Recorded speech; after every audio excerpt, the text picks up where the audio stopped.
Suriin, ang isa pang uri ng panganib ay dulot ng mga tao dahil sa kanilang kapabayaan. Halimbawa nito ay pagguho ng gusali dahil sa mahinang pundasyon, sunog at aksidente. Kaugnayan ng lokasyon at topografiya sa sensitibong panganib. Malaki ang panganib na dulot ng West Valley Fault sa mga lungsod na kabilang dito may lugar sa mga lungsod ng Muntinlupa, Taguig, Makati, Pasig, Marikina, Parañaque at Luzon, Quezon. Ang dinadaanan ng fault na ito kung kaya't may malaking panganib na kinakaharap ang mga residente. Maliban dito, ang buong NCR ay nasa panganib kung sakaling tumama ang lindol sa rehiyon. Mga lugar sa NCR na sensitibo sa panganib. Pagsasanay 1. Lagyan ng check kung ng isang lugar ay masasabing sensitibo sa panganib at X kung hindi. Basahin nito mga bata. Nakatira ang pamilya Reyes malapit sa paanan ng bulkan. Ang paligid nila Alice ay malinis at nagtatapon ang mga tao sa tamang basurahan. Malapit sa dagat ang tirahan nila Peter. Dating daluyan ng tubig ang kinakatirikan ng bahay nila Jose. Walang matataas na gusali sa lugar ni Carol. I-check nito ang mga bata. Kung hindi pa kayo tapos, i-post nyo lang.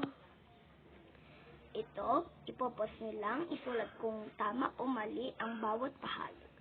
Basahin nito mga bata, tsaka ipopost nyo lang. Sanhi ng pagbaha ang pagtuloy na pagkaubos ng mga punong kahoy sa mga karatig lugar ng NCR.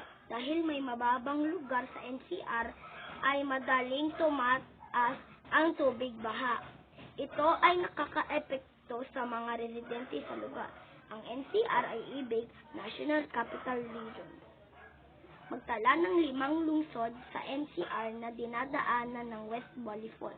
Pagsasanay 2. Ipopost nyo lang mga bata.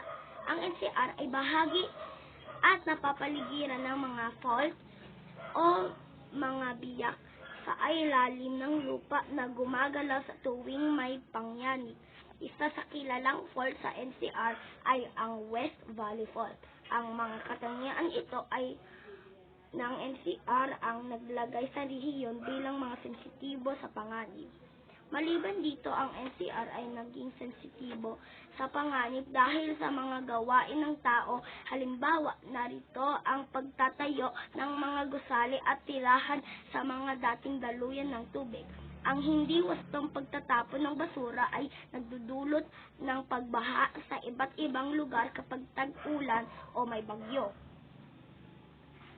Suriin, kahulugan ng sensitibo sa panganib. Ang isang lugar ay masasabing sensitibo sa panganib kung may malaking pagkakataon ng maganap dito ang isang sakuna, pinsala o kapahamakan. Ang lugar ay sensitibo sa panganib kung nakakaranas ang mga tao na naninirahan dito ng mga kalamidad.